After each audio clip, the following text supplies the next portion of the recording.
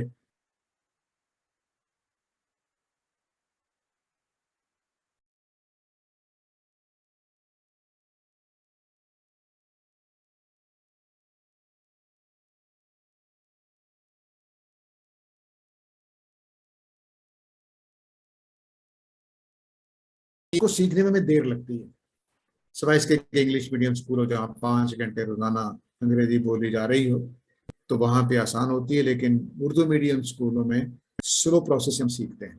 کیوں؟ کیونکہ ہم نے نہ روزانہ بول رہے ہیں، نہ ان کا لٹریچر زیادہ پڑھ رہے ہیں.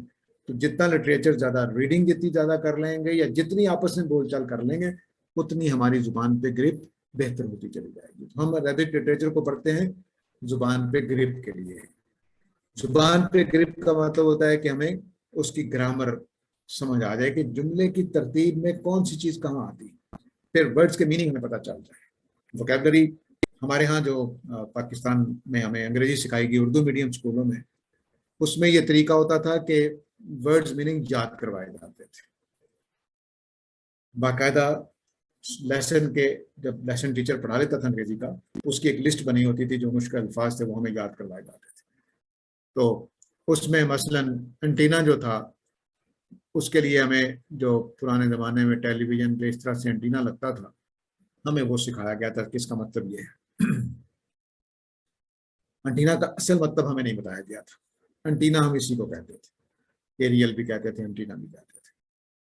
اب جب میں نے انگریزی پڑھنی شروع کی اسکول کالج سے فارغ ہو کر، تو ایریل کئی معنی میں آ رہا تھا، انٹینا بھی کئی معنی میں آ رہا تھا.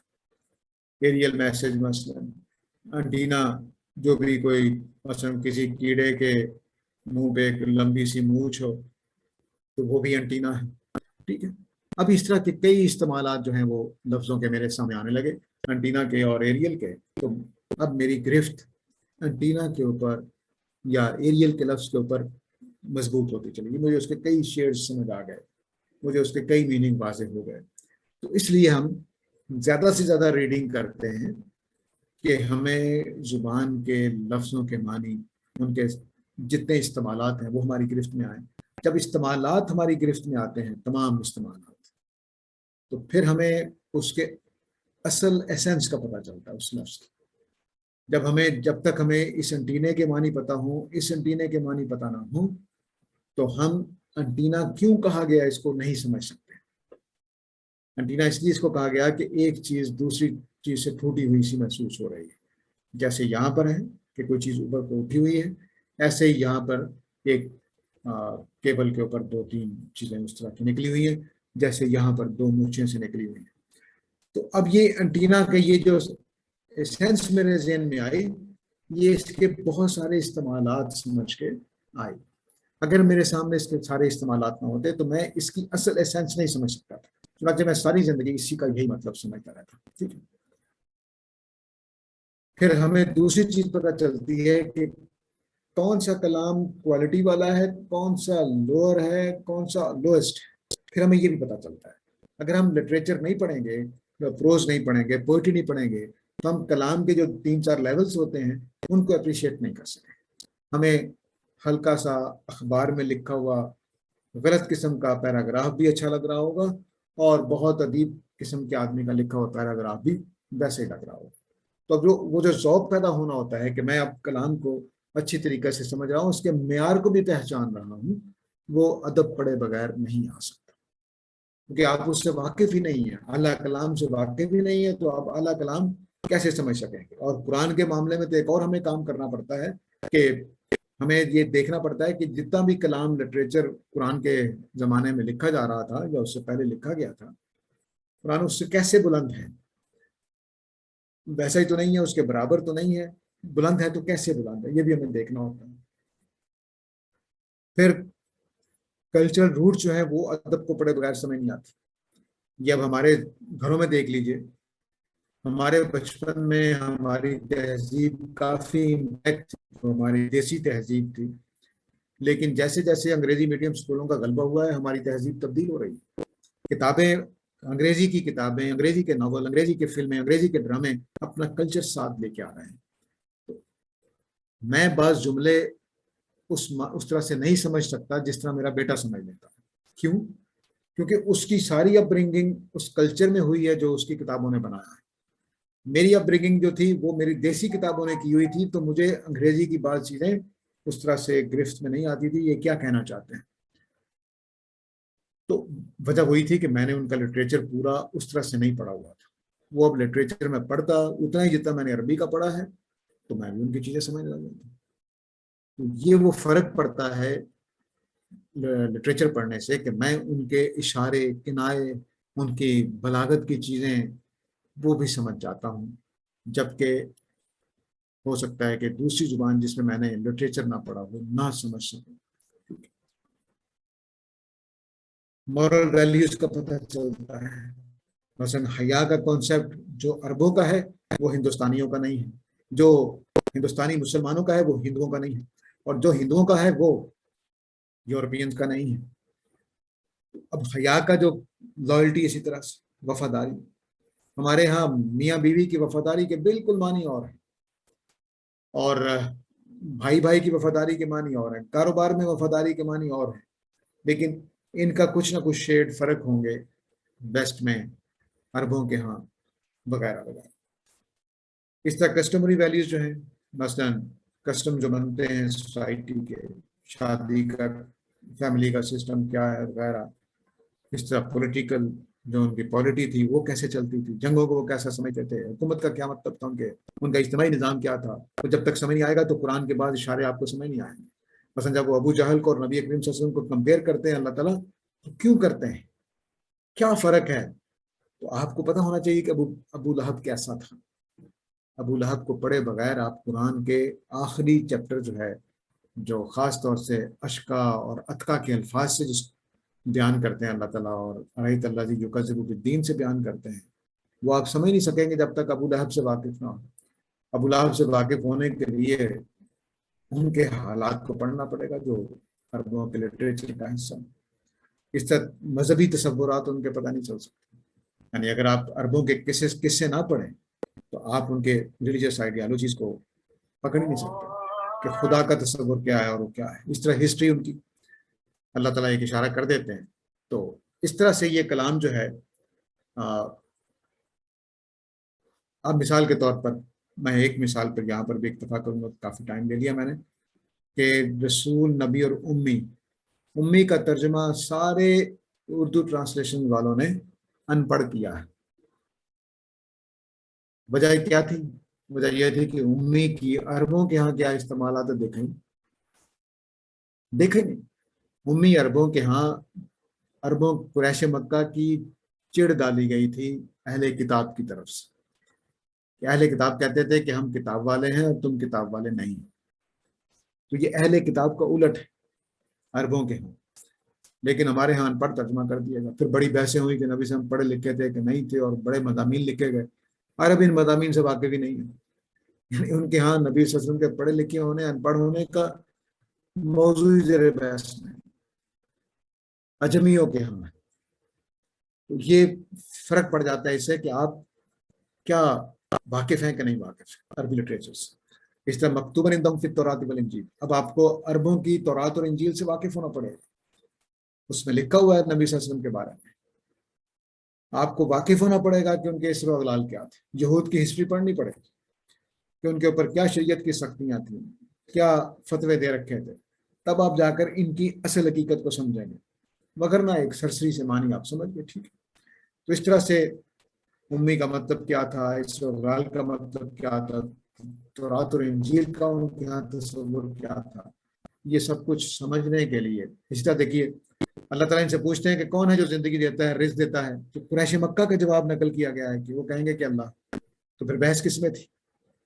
بحث اس میں نہیں تھی کہ یہ سارا کچھ اللہ نہیں کرتا، بحث میں نہیں کہ اللہ کی بیٹیاں ہیں۔ پھر یہ آپ کو پڑھنا پڑے گا کہ ان کی بت پرستی کا مطلب کیا تھا، جاننا پڑے گا، تو لٹریچر کو پڑھے بغیر آپ نہیں جان سکتے۔ اس طرح اس جلد البیت مثابۃ للناس، سارے لوگوں نے اس کا ترجمہ مرکز کیا ہے مثابۃ للناس، انہوں نے عربی لٹریچر کھول کر نہیں دیکھا کہ مصابہ کا مطلب کیا ہوتا ہے۔ ذریت سب ترجمہ کر دیتے ہیں اولاد، کھول کر ہی نہیں دیکھا کہ ذریت کے کیا کیا معنی ہے۔ چنانچہ بعض آیتوں کے ترجمے اردو میں غلط ہوئے ہیں، غلط، اور وہ ہمارے مسلک کے لوگ بھی غلط کرتے جاتے ہیں، کیونکہ وہ مکھی پہ مکھی مارے، سوال ہی پیدا نہیں ہوتا وہاں پہ، جو ترجمہ کر دیا سو کر دیا، اب اس کے بعد سوال نہیں پیدا ہوا تو غلطی بھی دور نہیں ہوئی۔ تو چنانچہ ذریت کا مطلب مثلا یہ کہا جائے نا کہ ذریتن بعضنا من بعض، تو اس کا مطلب ہوتا ہے تم وہ ایک جیسے ہیں، وہاں اولاد کا ترجمہ نہیں ہوتا۔ تو ذریت کے معنی اس طرح سے، اب دو جذباتی قسم کی مثالیں ہیں۔ یہ اب قرآن مجید کہتا ہے کہ جب کتاب الٹے ہاتھ میں پکڑائی جائے گی اور پیچھے سے، سامنے سے نہیں پکڑائی جائے گی، پیچھے سے پکڑائی جائے گی، تو اس وقت وہ پکارے گا موت کو۔ اس جملے کے معنی کی کیا ڈیپتھ ہے وہ آدمی نہیں سمجھ سکتا جس نے عربی ادب نہیں پڑھا۔ عربوں کے ہاں یہ جب غارت گری ہوتی تھی تو وہ پکارتے تھے مدد کے لیے۔ مثلا یہ شعر دیکھیے، لو کانا فی الالف منا واحد، اگر ہزاروں میں ہمارا ایک آدمی کھڑا ہوتا، فداؤ، اور پکارتے من فارسن، کون شاہ سوار ہے جو ہماری مدد کرے گا، تو وہ اکیلا آدمی، ہزاروں میں جو ایک آدمی کھڑا ہے، وہ کہتا ہے اپنے آپ کو سمجھتا ہے کہ مجھے آواز دی گئی۔ تو عربوں کا یہ ایک مضمون ہے جس میں وہ پکارتے تھے بھائیوں کو، دوستوں کو، قبیلے والوں کو، اپنے قبیلے کے بہادروں کو کہ آؤ بچاؤ، حملہ ہو گیا ہے۔ اور قیامت والے دن کیا ہوگا؟ وہ عرب جو سب ساتھیوں کو بلا کے مدد مانگتا تھا، وہ ہلاکت کو پکارے گا۔ اس کے پاس کوئی بھائی نہیں ہوگا، کوئی سورما نہیں ہوگا، کوئی بہادر نہیں ہوگا اس کو بچانے کا۔ اتنا زبردست جملہ ہے، لیکن بس بھولا گیا۔ میں نے زیادہ مثالیں نہیں دے رہا کیونکہ ہم اس طرح یہ جملہ دیکھیں، جب قیامت کا ایک جھٹکا لگے گا، فَإِذَا هُمْ بِالسَّاهِرَةِ، اس کا سب نے ترجمہ کر دیا، وہ چٹیل میدان میں ہوں گے۔ یہ مطلب نہیں ہے اس کا۔ ساحرہ اس جگہ کو کہتے ہیں جہاں پہ خوف کی وجہ سے نیند نہ آیا آدمی کا، تو چٹیل میدان ترجمہ نہیں ہے اس کا۔ قیامت والے دن جیسے ہی زوردار وہ جھٹکا لگے گا، زجر آئے گی، تو زجر کے بعد سارے کے سارے لوگ وہاں کھڑے ہو جائیں گے، آپ موجود ہوں گے جہاں پر پھر صدیوں نیند نہیں آئے گی۔ اتنا خوفناک وہ جگہ ہوگی۔ تو اس کے بہت ساری مثالیں ہیں، میں مثالوں کو حل نہیں کر رہا، لیکن بہرحال یہ اب کلام کی حلاوت، کلام کی تاثیر بالکل فوت ہو جاتی ہے اگر آپ عربی ادب سے واقف نہ ہوں۔ اب دیکھیے، رب کریم عام لفظ ہے، ہمارے ہاں اس کے دو ترجمے عام طور سے کر دیے جاتے ہیں، سخی اور کرم کرنے والا یا معزز۔ ٹھیک ہے، سخی کرم کرنے والا یا معزز، یہ دو معنی کر دیے جاتے ہیں۔ کریم کے معنی یہ نہیں ہے عربی زبان میں، یہ اس کا ایک پہلو ہے، ایک شیڈ ہے بس۔ کریم کا مطلب ہے بڑے کام کرنے والا، قحط میں لوگوں کے کام آنے والا، پیسہ ان کے اوپر خرچ کر دینے والا، جنگوں میں مدد کرنے والا۔ کریم کے معنی یہ ہے، یعنی پیدا کرنا، پیدا کر کے اس کو پالنا پوسنا، کھلانا پلانا۔ اس کی اتنی مثالیں ہیں کہ ہم نے نہ اکرم کا ترجمہ صحیح کیا، نہ کریم کا ترجمہ صحیح کیا۔ تو یہ ذریۃً بعضنا من بعض کی مثال بھی آ گئی ہے۔ تو یہاں پر میں روک لیتا ہوں، اب میں سوالات کے لیے حاضر ہوں۔ جو حسب وعدہ تھوڑا سا ٹائم تو میں نے لے لیا ہے، لیکن بہرحال بات مکمل ہو گئی ہے۔ انشاءاللہ اللہ نے خیر کیا، میں سوالات کے لیے حاضر ہوں جو آپ لوگ کرنا چاہتے ہیں۔ استاد جی، جی سوال یہ اٹھے گا کہ اس میں جو یہ لٹریچر جس طرح آپ نے بتایا قرآن کو سمجھنے کے لیے اس وقت کا لٹریچر ہمیں اویلیبل کیسے ہوگا وہ؟ اور حالانکہ یہ تو خیر عربی ہے، اگر ہم سیکھتے ہیں اس مقام پہ جانے کے بعد ہے، لیکن پھر بھی یہ ایک سمجھنے کے لیے کہ کیا وہ کس طرح اویلیبل رہے گا، اور ہمارے فکر میں وہ کس طرح مرتب کیا گیا ہے، کیا کسی آرگنائزڈ فارم میں؟ جی، اللہ تعالیٰ بھلا کرے حضرت عمر رضی اللہ تعالیٰ عنہ کا، انہوں نے اپنے زمانے میں یہ حکم دیا تھا کہ جو تمہارا دیوان ہے، عربی شاعری جو ہے، وہ تمہارا دین ہے، اگر وہ ختم ہو گیا تو تمہارا دین بھی لوگوں کو سمجھ نہیں آئے گا۔ انہوں نے ظاہر ہے کہ ان کے زمانے میں بہت سارے لوگ غیر عربی شامل ہو گئے تھے، اسلام میں داخل ہو گئے تھے، تو ان کو کچھ سوالات پیش آئے ہوں گے یا مسائل سامنے آئے ہوں گے، تو انہوں نے اس بات کو بھانپ لیا، یا خود اپنی ذہانت سے بہت ذہین آدمی ہیں، انہوں نے ذہانت سے بھانپ لیا کہ عربی زبان کے، ہمارے زمانے کی عربی کو محفوظ ہونا چاہیے، تو انہوں نے باقاعدہ حکم جاری کیا کہ عربی کلام کو محفوظ کرو۔ چنانچہ جو بھی لوگوں نے اس وقت میسر تھا، اس کے بعد تک کافی لوگوں نے اکٹھا کیا ہے۔ اب ہمارے پاس کافی چیزیں ہیں، جاہلی شاعروں کے دیوان موجود ہیں، ان کے خطبات موجود ہیں، یعنی جو ان کی تقریریں ہیں وہ موجود ہیں، اس طرح ان کے قصص موجود ہیں، تو کافی چیزیں ہیں ہمارے پاس، یعنی اتنا لٹریچر موجود ہے کہ ہم آج بھی بیٹھ کر وہ کمپیٹنس پیدا کر سکتے ہیں جس کا بھی میں نے ذکر کیا ہے۔ اگرچہ ایسا تو میں نہیں دعویٰ کر سکتا کہ پڑھنے والے ابوبکر و عمر کی طرح سمجھنے لگ جائیں گے، لیکن کافی حد تک ہم قریب چلے جاتے ہیں۔ اور خوشی کی بات یہ ہے کہ یہ جو دائرہ ہے عربی شاعری کا، یہ شاعروں کی وجہ سے تو خراب ہوا، لیکن مذہبی لوگوں کی وجہ سے اس میں کوئی ایسی چیز نہیں ڈالی گئی جو مثال کے طور پر گھڑ گھڑ کے شعر، جس طرح کے حدیثیں وضع کی گئیں، اس طرح کا ایسا نہیں ہوا۔ اگرچہ شاعر بھی گھڑتے ہیں، مثلا اپنے شعر کو مشہور کرنے کے لیے علامہ اقبال کا نام لگا دیا. ہمارے یوٹیوب پر دو ایک لوگوں نے مجھے بھیجا کہ علامہ اقبال کی نظم ہے, تو آپ تبصرہ فرمائیں. تو میں نے کہا یہ اقبال کی نظم ہی نہیں ہے, گھٹیا قسم کا کلام. تو اب جو اس طرح کی چیزیں ہو سکتی ہیں, لیکن عربی کلام کے اندر یہ چیزیں کافی حد تک محفوظ ہیں, اور اتنا لٹریچر موجود ہے کہ ہم آرام سے بتا سکتے ہیں کہ یہ دور جاہلیت کا ہے.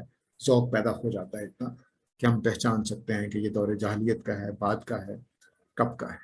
تو اس طرح سے کافی چیزیں موجود ہیں. اگر آپ ان کی لسٹ لینا چاہیں تو ابھی میں فراہم نہیں کر سکتا, لیکن غامدی صاحب نے البیان کے اندر جو اصول بیان کیے ہیں قرآن سمجھنے کے, اس میں عربی معلیٰ کی جو ہیڈنگ ہے اس کے نیچے وہ سارے نہیں, وہاں بھی اہم چیزوں کا ذکر کر دیا گیا ہے. اس کے علاوہ بھی چیزیں ہمارے پاس موجود ہیں. جزاک جی سر, یہ ہے کہ جتنے لٹریری ڈیوائسز ہم لوگ نے یہاں پر پڑھے, اس میں جب یہ قرآن مجید جب ہم لوگ کھولتے ہیں تو اس وقت ان کو مثلا جیسے ابھی آپ نے ایک ایگزامپل دیا یہاں پر, وہی ویسا سال ہے کا عبادی انی, تو وہاں پر تو ہم دیکھ رہے ہیں کہ روزے کے بارے میں, رمضان کے بارے میں بات چلی آ رہی ہے, پھر یہ آیت آتی ہے بیچ میں, پھر روزے کے احکام یا اس کے بارے میں آ جاتا ہے. تو جب ہم پہلی بار جب اس کو پڑھتے ہیں تو وہاں پر یہ بہت آڈ بات آ جاتی ہے. یا مثلاً سورہ نساء میں کے آخر میں تو کلالہ رشتہ داروں کے بارے میں بات اینڈ میں آ کے ایک جگہ, اور پھر سورہ ختم ہو گئی. تو اس کو پھر ہم کیسے پھر کلام میں دیکھیں گے؟ مطلب یہ ساری لٹری ڈیوائسز جاننے کے بعد بھی یہ الگ اسٹینڈ آؤٹ ایسا لگتا ہے ہوتی ہیں یہاں پر. جی, اصل میں قرآن مجید کا جو باتوں کو جوڑنے کا سٹائل ہے وہ کچھ ہے ہی ایسا کہ ہم اجمیوں کے لیے وہ ہر چیز اکھڑی اکھڑی لگتی ہے, ہر چیز اکھڑی اکھڑی لگتی ہے. مثلاً اگر میں یہ دائرہ بناؤں اور پھر اس کے ساتھ کچھ چیزیں جوڑ دوں, اور اگر آپ ان چیزوں کے جڑنے کے معنی سے واقف نہیں ہیں تو مثلا یہ چیزیں پڑی ہوئی ہیں, آپ اس کو پھول بھی دیکھ سکتے ہیں اور بکھری 5-6 چیزیں بھی دیکھ سکتے ہیں. تو اگر آپ یہ اس کو سینٹر مان کے اس کو جڑا ہوا محسوس کریں تو اب آپ یہ ایک پھول کی شکل بھی بن سکتی ہے. تو قرآن مجید کچھ اس طرح سے ہے کہ اگر آپ بظاہر دیکھیں تو ایسا لگے کہ چیزیں بکھری ہوئی ہیں لیکن جڑی ہوئی ہیں. مثلا ابھی آپ نے سالہ کا عبادی والی بات کی, تو اس کو ہم دخل در مقدر کہتے ہیں. اچھے کلام کے اندر ذہنوں میں پیدا ہونے والے سوال کو اسی وقت ایڈریس کر لیا جاتا ہے, بعد میں کیا جائے گا تو معنی ختم ہو جائے گا. تو اب رمضان کی احکام کے اندر اندر جو مخاطب کا سوال ہے ذہن میں وہ ایڈریس کر لیا گیا, اور جو سوالات ہوتے ہیں جب وہ یسألونہ کے الفاظ سے آتے ہیں تو پھر تو اور بھی آسانی ہو جاتی ہے, کیونکہ اب خود بولنے والا بتا رہا ہے کہ اب میں سوال کا جواب دے رہا ہوں, پیچھے جو بات چل رہی تھی اس کے ساتھ اس کا کوئی تعلق نہیں ہے, یا اگر ہے تو وہ پیچھے 2 صفحے پہلے یا 15 صفحے پہلے گزر چکا ہے, اس کے اوپر سوال کیا جا رہا ہے. تو اس طرح سے وہ لنک اب ہم یسألونہ کے ذریعے سے لنک یہ بنا کہ پیچھے کسی کی ہوئی بات کے اوپر سوال پیدا ہو گیا, اس کا جواب دیا جا رہا ہے. اب یہ لنک یہ بنتا ہے, اکھڑا ہوا ہے لیکن لنک موجود ہے کہ یہ سوال جو کیا جا رہا ہے یہ پیچھے کسی آئی ہوئی کلالہ پیچھے زیر بحث آ چکا ہے سورہ نساء کے اندر, جہاں وراثت کا قانون زیر بحث آیا, تو وہاں پر ایڈریس ہو گیا تھا ایک پہلو سے, دوسرے پہلو سے یہاں پر ایڈریس ہو رہا ہے. تو یسألونہ کا تو ایسی چیز ہے کہ خود بتا رہا ہوتا ہے کہ نہیں یہ اٹیچ کی گئی چیز ہے, اصل کلام کا حصہ نہیں تھا, بعد میں سوال جب ہو گیا تو اس کو ساتھ اٹیچ کر دیا گیا. لیکن وہ لمبا لنک کہ آپ نے مثلا سورہ یہاں سے شروع ہوئی تھی, یہاں پہ ختم ہو رہی ہے, اور اب یسألونہ کا آ گیا ہے تو اس کو یہاں کر کے جوڑا گیا. تو وہاں کیوں نہیں رکھا گیا؟ اس لیے کہ وہاں کلام کا بہاؤ اس کو قبول نہیں کرنا تھا, کہ وہاں جو چیزیں زیر بحث آ گئی تھی سو آ گئی تھی. اب سوالات آخر پہ جا کر ایڈریس کر لیے گئے, جس طرح سے ابھی میں کر رہا ہوں کہ لیکچر پورا دیا ہے, دخل در مقدر کتنی باتیں تھیں جو میں آپ لوگوں کے ذہن میں میرے ذہن میں آ رہی تھی کہ اس کو بھی واضح کرتا چلوں, موضوع سے متعلق براہ راست نہیں تھی, کر دی. اب آپ سوالات کر رہے ہیں تو پیچھے کسی کی ہوئی بات سے ان کو جوڑا جا رہا. جی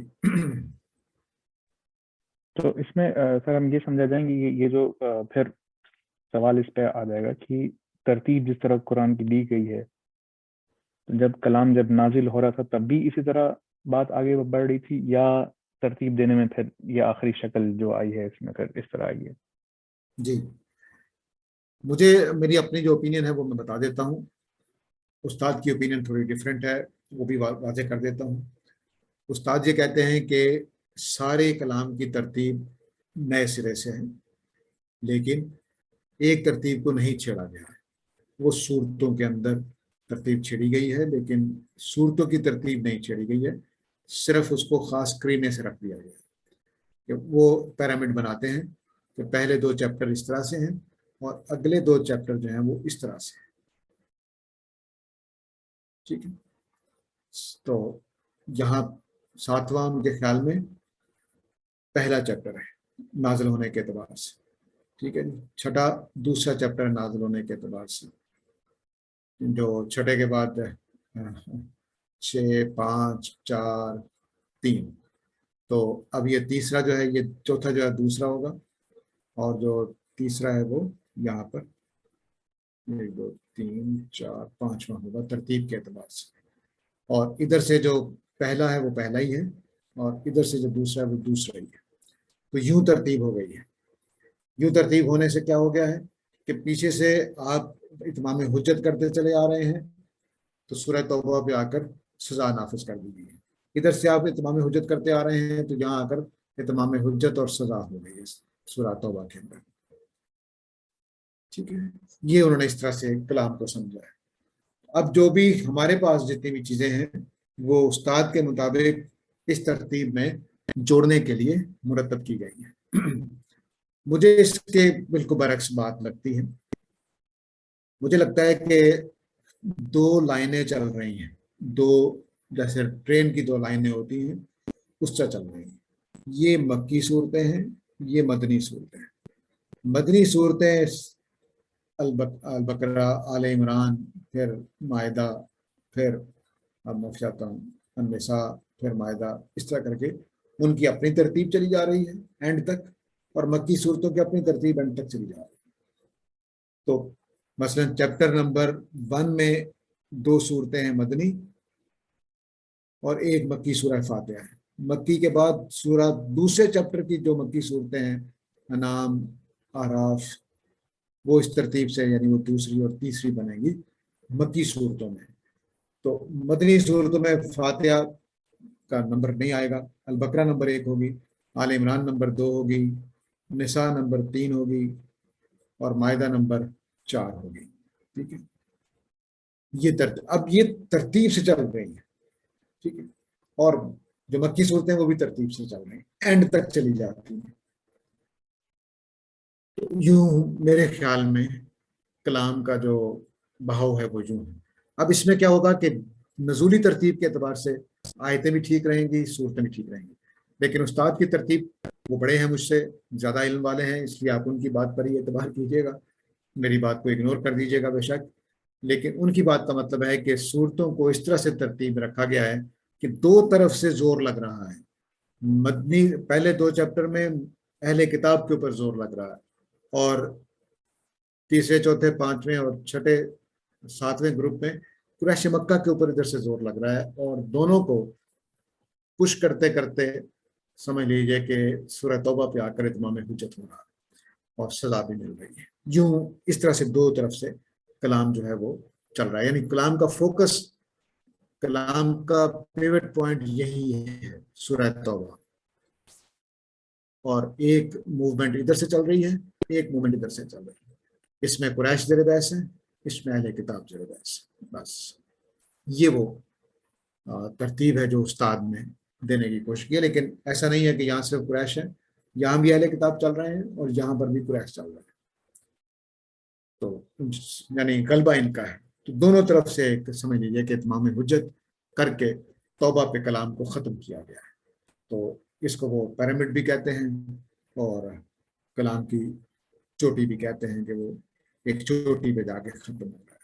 تو کلام ڈیولپ کر رہا ہے نیچے سے اوپر چڑھتا چلا جا رہا ہے, نیچے سے, اور اوپر جا کے ایک جگہ پہ مل جاتا ہے, اور وہ ملنے کا مقام سورہ توبہ ہے.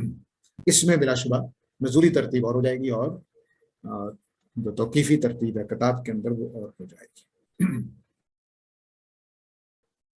لیکن سورہ کے اندر کوئی ایسا چینج نہیں ہے، مطلب ہم نے تو یہ تو قرآن مجید کی تمام صورتوں کو ہم لوگوں نے بھی کیا، لیکن سورہ کے اندر ترتیب میں کوئی اور نزول میں کوئی فرق نہیں ہے سوائے چند صورتوں کے، باقی جگہوں پہ ان کا خیال ہے کہ صورتوں ویسے ہی پوری پوری نازل ہوئی ہیں یا وقفوں بھی نازل ہوئی ہیں، لیکن ان میں ترتیب وہی ہے جو نزولی ہے۔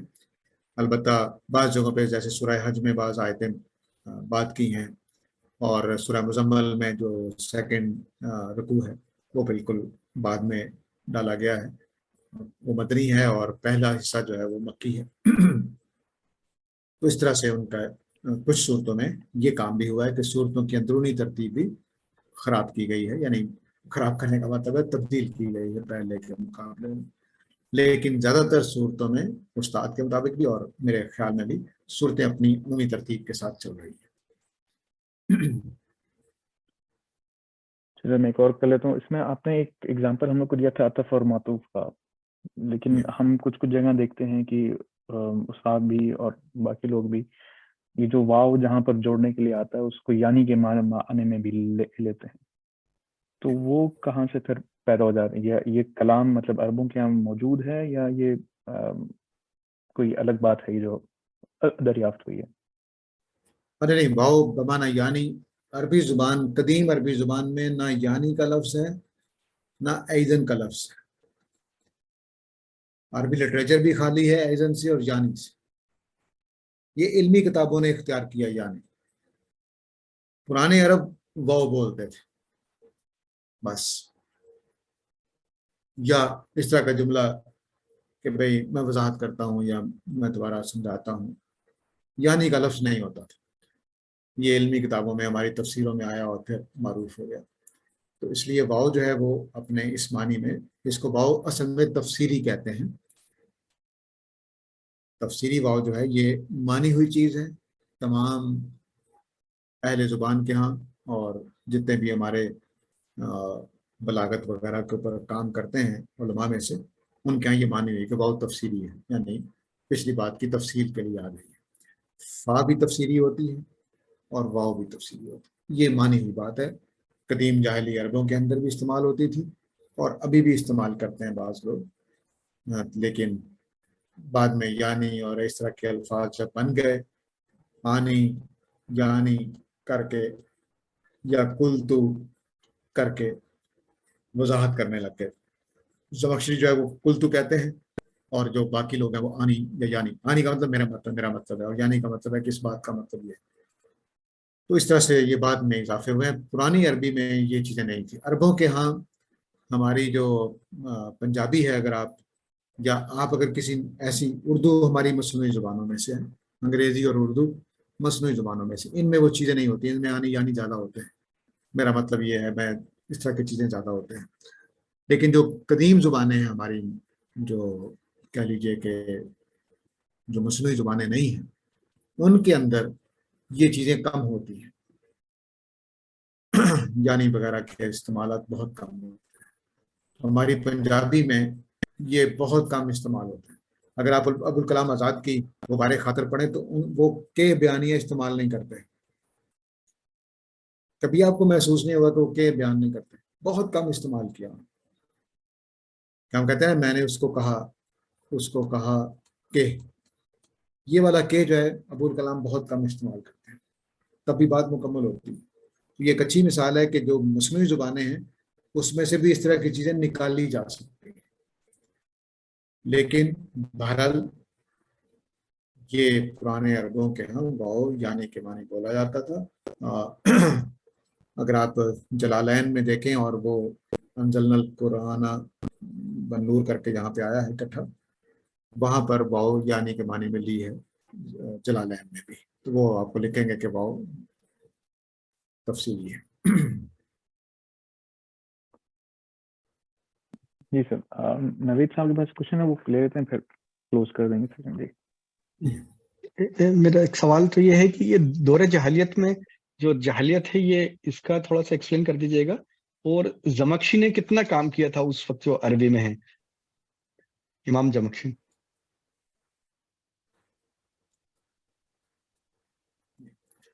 جاہلیت کا مطلب یہ ہے کہ وہ زمانہ جو اسلام سے پہلے کا زمانہ ہے، اس کا ہرگز مطلب یہ نہیں تھا کہ وہ جاہل تھے اس معنی میں جس معنی میں ہم اردو میں بولتے ہیں۔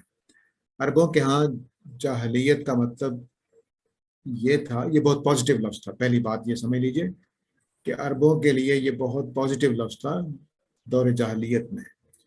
اس کا مطلب یہ ہوتا تھا کہ میں نے اپنے قوم قبیلے کی خاطر جنون اختیار کرنا ہے، اپنے قوم قبیلے کے دفاع میں، ان کی عزت کے دفاع میں، ان کے مال کے دفاع میں جذباتی ہو جاتا ہوں۔